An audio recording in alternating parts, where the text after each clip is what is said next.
Je vous invite à vous présenter d'abord et à présenter la Caisse des dépôts. Je m'appelle Éric Lombard, je suis directeur général de la Caisse des dépôts et consignations. La Caisse des dépôts est un établissement public très particulier, puisqu'il est autonome par rapport à l'État. Il est placé sous la protection du Parlement et son rôle est de lutter contre les fractures territoriales et les inégalités en finançant les retraites, l'aménagement du territoire, le logement social. Alors on a un rôle de financeur et d'aménageur, mais les décisions sont prises naturellement par les gouvernements et un de nos mandats est de soutenir les politiques publiques. Donc on travaille en liaison avec les grands ministères sur différentes politiques publiques. Quel est le livre que vous avez le plus offert pendant ces 6 derniers mois? Ou autrement, 2-3 livres qui ont beaucoup influencé votre vie? Alors il y a un livre que j'aime beaucoup, c'est Mémoires d'Adrien de Marguerite Yourcenar, dans les grands classiques. Et puis j'aime beaucoup les livres d'Albert Cohen, Cohen du Seigneur par exemple, c'est un livre magnifique. Voilà. Dans les livres plus récents, dans les 6 derniers mois, j'ai pas eu tellement le temps de lire parce que j'ai été très occupé par la prise de fonction à la Caisse des dépôts. Quel est l'achat de moins de 100 € qui a le plus d'impact sur votre vie pendant les 5 dernières années? Dans les 5 dernières années, j'ai pas tellement d'idées, mais de façon plus ancienne, j'avais acheté un sarong en Indonésie quand je m'étais promené dans les montagnes de Java. Un sarong, c'est une pièce de toile qui sert à tout, qui sert à se protéger du soleil, qui sert à se protéger du froid, une sorte de tube de toile qu'on met autour de soi et que je continue à avoir avec moi tout le temps. Est-ce que vous pouvez me parler d'un échec que vous avez eu dans votre vie qui vous a permis par la suite de beaucoup mieux réussir?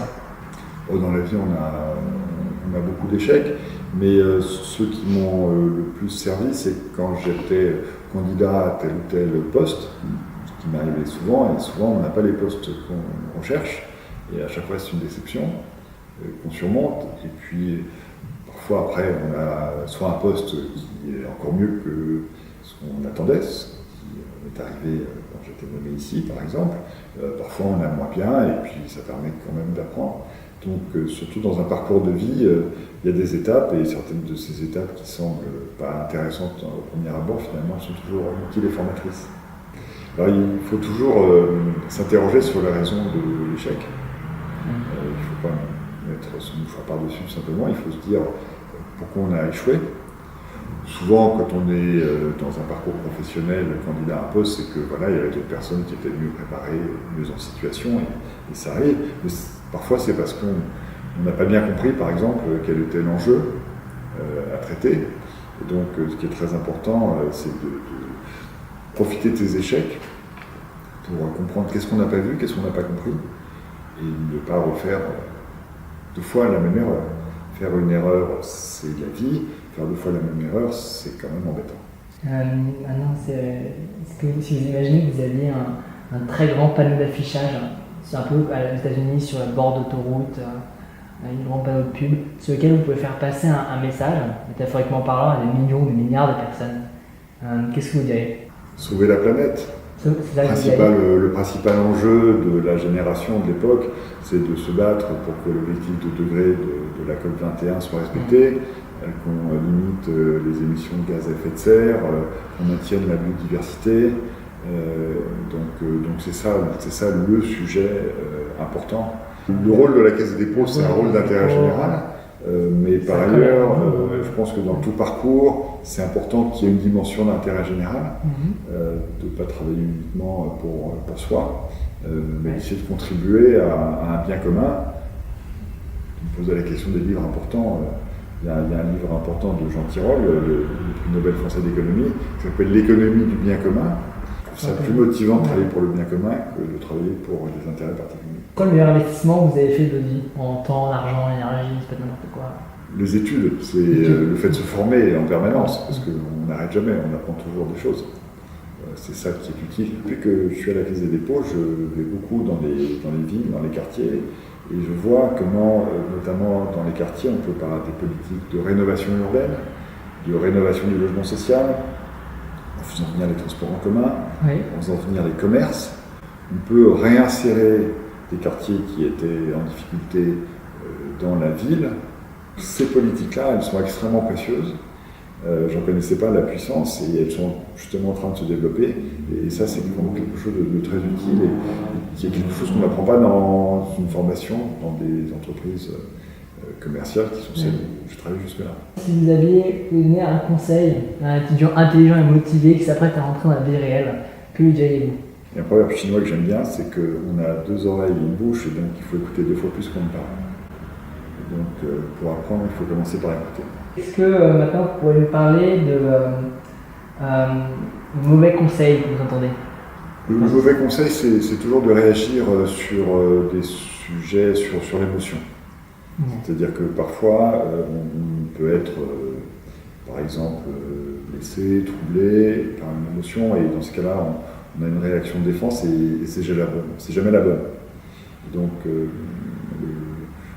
mauvais conseil, c'est le conseil de réagir tout de suite, et il faut toujours, comme disent les gens dans les Alpes, il faut laisser la neige se tasser, et donc laisser un temps avant de réagir. Récemment, les 5 dernières années, comment êtes-vous devenu meilleur pour dire non? C'est une bonne question parce que c'est compliqué de dire non.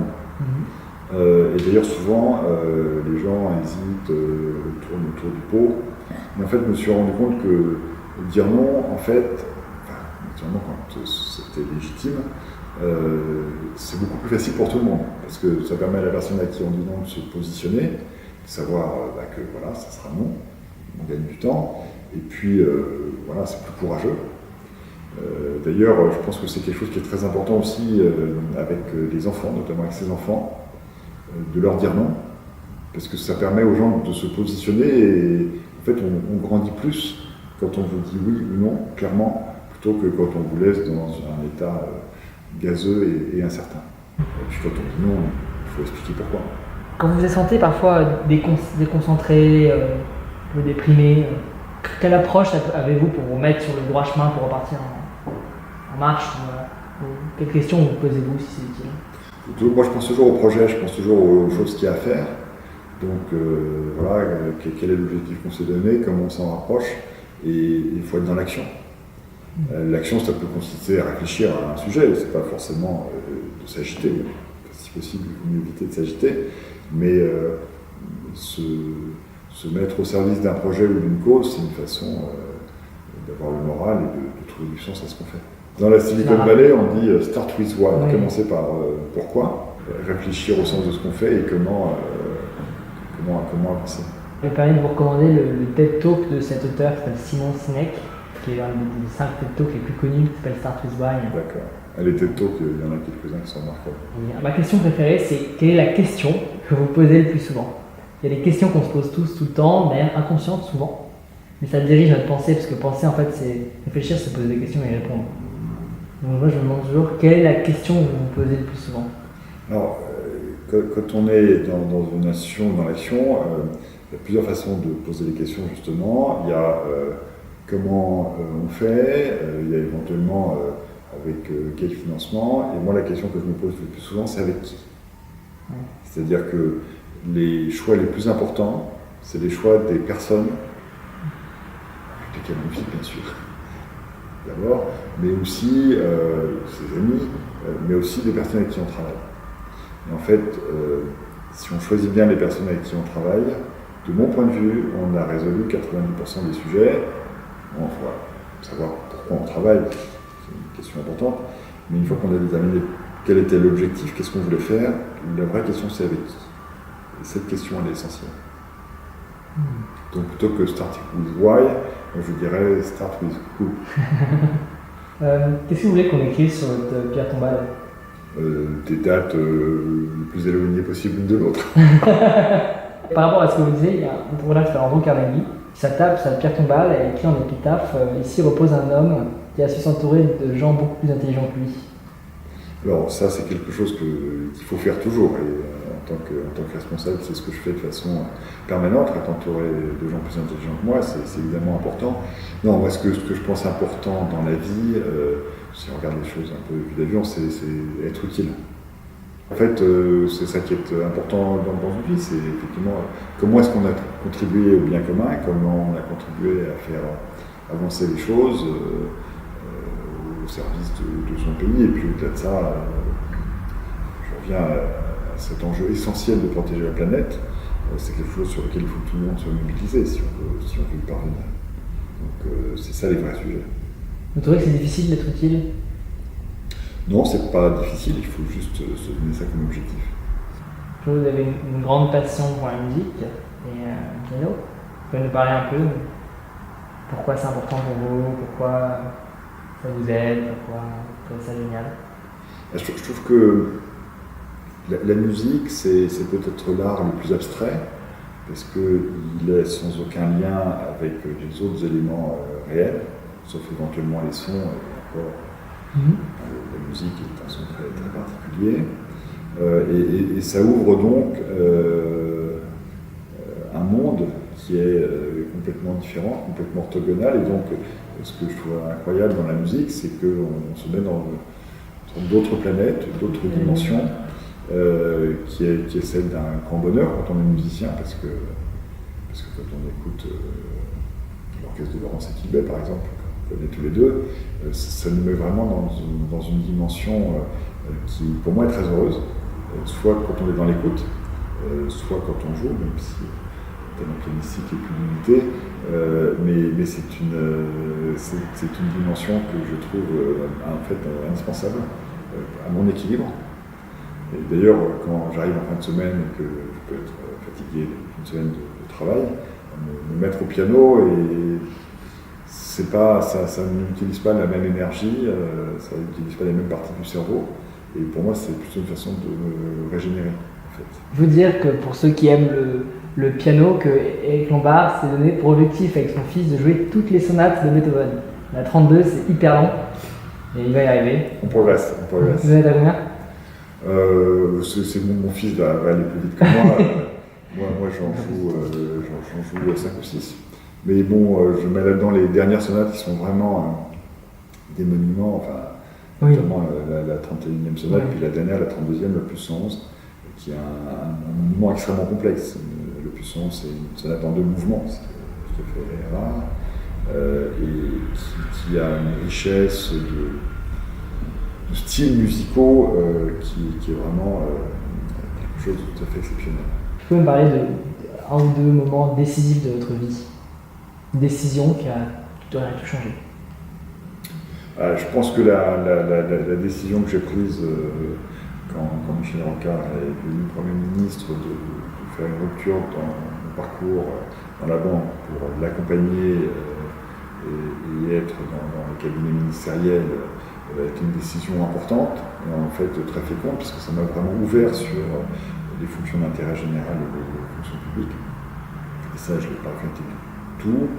De la même façon que il y a 1 an et demi, j'avais décidé de changer de fonction. En fait, c'était avant l'élection d'Emmanuel Macron. Et quand il a été élu, j'ai pensé à proposer ma candidature pour la Caisse des dépôts, ce qui n'était pas forcément une idée complètement naturelle pour quelqu'un qui ne venait pas de la fonction publique. Et ces 2 décisions sont des décisions que je ne regrette pas et qui ont été importantes dans mon parcours. Il ne faut pas hésiter à changer. J'ai changé de métier souvent, j'ai changé d'entreprise, ou même de secteur. Je suis passé du privé au public. Donc c'est une prise de risque. Mais c'est une prise de risque que je trouve féconde et utile. Après, c'est une prise de risque à faire quand ça fait du sens. Passer de nombreuses années dans un groupe, et tant que j'avais l'impression d'apprendre et de progresser, c'était bien d'y rester. Puis à un moment, je pensais que j'étais moins utile au groupe et que j'y apprenais moins, et donc à ce moment-là, j'ai bougé. Est-ce que vous avez vécu votre vie, jusqu'à maintenant, au jour le jour, plutôt en vivant par principe ou avec des objectifs long terme? Et au final, est-ce que vous êtes là où vous vouliez être à 20 ans? Moi, je me suis toujours projeté, c'est-à-dire que j'ai toujours, d'abord, j'ai toujours essayé d'apprendre, parce que je trouve ça intéressant et plus amusant. Et puis, j'ai toujours essayé de construire un parcours dont je ne savais pas du tout en réalité où il me mènerait, parce que j'avais diverses options, je suis sorti d'école, mais dans l'idée de progresser, et donc j'ai toujours souhaité que chaque étape en prépare d'autres, tout en gardant une grande liberté. C'est-à-dire que Et encore aujourd'hui, l'idée de pouvoir... j'ai un mandat de 5 ans à la Caisse des dépôts, mais je peux travailler dans le privé. À des moments, je me suis dit que j'aimerais bien être journaliste, par exemple, voilà, ou écrire des livres, réfléchir. Donc c'est important d'avoir une diversité d'options. Voilà. Si en résumé, vous pouvez ramener à votre vie un seul principe ou deux qu'il faut suivre, qui sont un peu la règle essentielle de votre succès pour votre vie, qu'est-ce que vous je pense que c'est important d'être sincère. C'est important d'être sincère. Ça simplifie les choses.